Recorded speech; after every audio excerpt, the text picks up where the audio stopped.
Olá, alunos do primeiro ano, tudo bem com vocês? Estamos aí mais uma semana com os planos de estudos tutorados de Minas Gerais, os PETs, agora o PET 2021. Essa semana 3 do PET 2 do primeiro ano.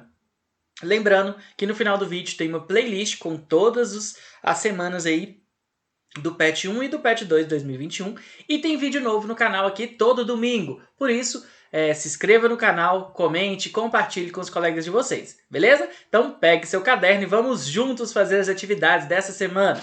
Pessoal, essa semana a gente vai falar sobre o olhar europeu sobre os habitantes da América. Então, como que os europeus viam, os habitantes aqui da América, as populações indígenas.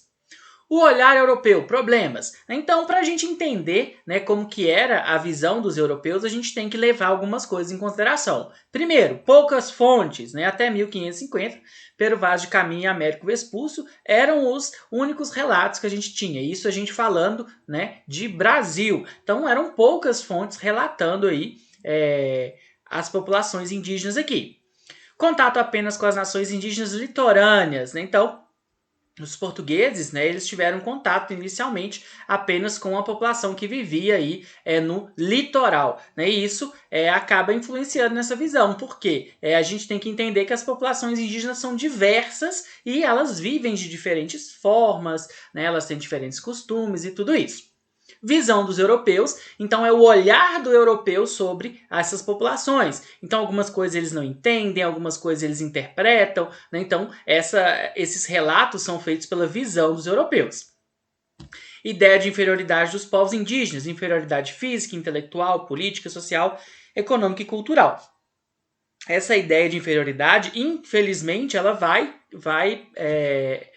permanecer por muito tempo presente em vários relatos e na ideia dos europeus de que os indígenas fossem um povo inferior, ok?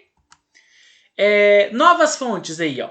Somente a partir da década de 1550 que o conhecimento sobre o novo território e suas populações se tornou mais detalhado. Graças à chegada dos jesuítas, em 1549, além dos constantes intercâmbios costeiros entre índios e viajantes de outros reinos, como os franceses.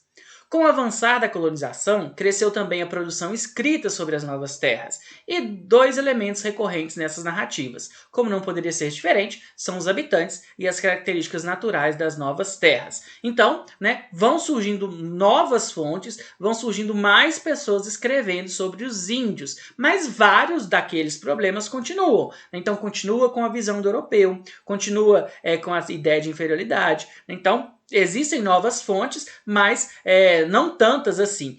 Principalmente porque a gente estuda principalmente pelo olhar do europeu. A gente não estuda pelo olhar do índio. Como essas comunidades indígenas, as tribos indígenas não tinham a escrita, muito dessa relação aí com os europeus se perdeu. Então a gente tem a visão de um lado, mas não tem a visão de outro.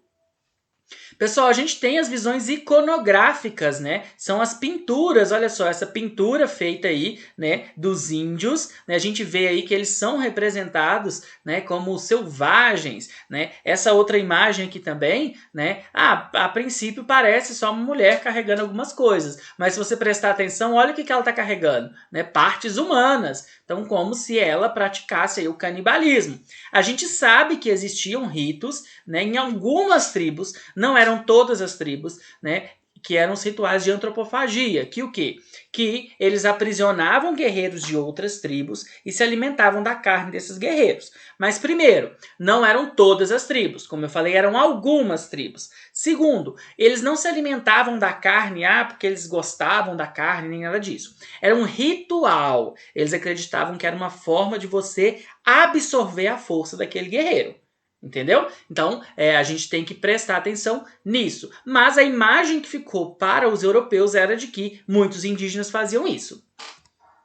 Olhar europeus, mudanças. A produção historiográfica vem buscando consertar esse desvio histórico secular que preconiza o olhar europeu sobre o indígena de forma a diminuí-lo. Então é aquilo que eu falei, A visão do europeu sobre o índio, A gente tem poucas fontes da visão do índio sobre o europeu, E a historiografia, a história, ela tá tentando, buscar novas fontes, buscar novas formas de contar essa história aí, ok?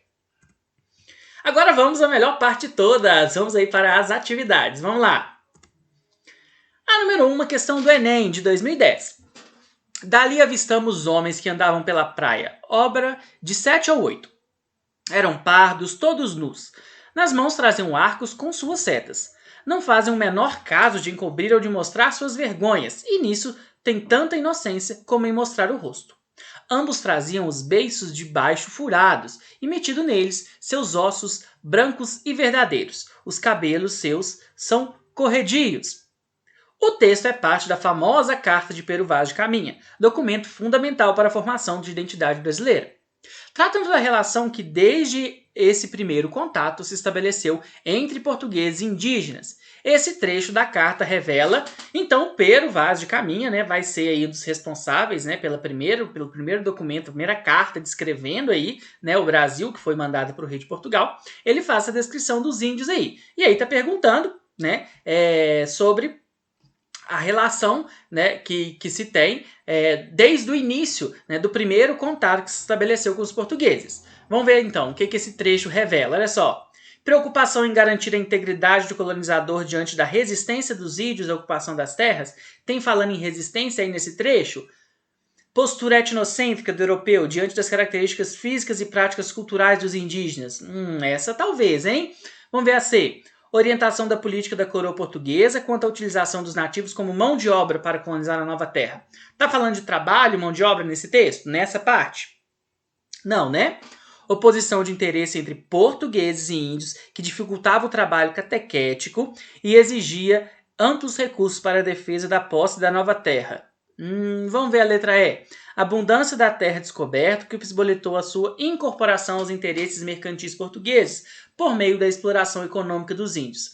Isso aí tá certa? Qual delas que tá certa, pessoal? Alternativa B, né? Olha só, postura etnocêntrica. Então, o europeu se colocando no centro, né, e colocando, descrevendo as características dos povos indígenas através da sua visão, né? Então, a alternativa B, ok?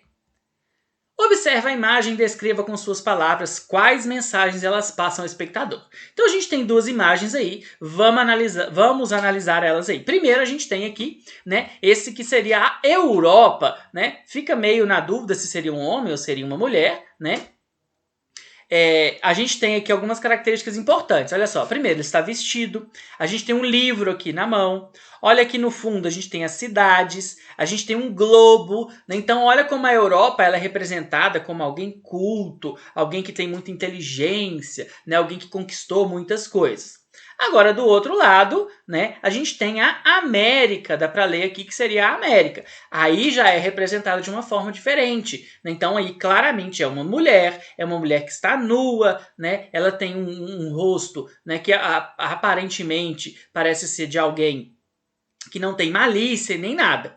Só que se você prestar atenção nos detalhes, olha só, o que ela está carregando aqui? Isso é o quê? Uma perna de alguém, né? Então isso que faz referências àquilo que a gente falou da antropofagia, né? Dos rituais de canibalismo. E olha só que atrás como é representada a natureza, né? Árvores, animais aqui, e aqui atrás ó, outros seres que seriam como se fossem, né, outros índios, né? Que são representados como selvagens. Então justamente isso que vocês vão descrever aí. Descreva você, o que você está vendo nessa imagem, ok? Eu trouxe para vocês aqui só uma ideia, olha só. A Europa é representada como um homem culto, educado e bem vestido. Um livro na mão, um globo e cidades ao fundo demonstra que os europeus seriam mais evoluídos como sociedade. Já a América é representada como uma mulher selvagem e sem roupa. Chama a atenção partes do corpo humano que ela segura, representando o canibalismo. No fundo, podemos ver uma natureza exuberante e outros selvagens. Coloquei selvagens aí entre aspas, porque é uma visão dos europeus. Beleza? Bom, pessoal, então é isso. Boa semana, bons estudos e não se esqueça de se inscrever no canal, dar like nesse vídeo, comentar e compartilhar com os colegas de vocês. E se você viu esse vídeo até aqui, comenta aqui embaixo qual é a sua cidade para que no próximo vídeo eu possa mandar um salve aí para vocês. Beleza? Muito obrigado, até a próxima. As referências que eu utilizei aí. Valeu!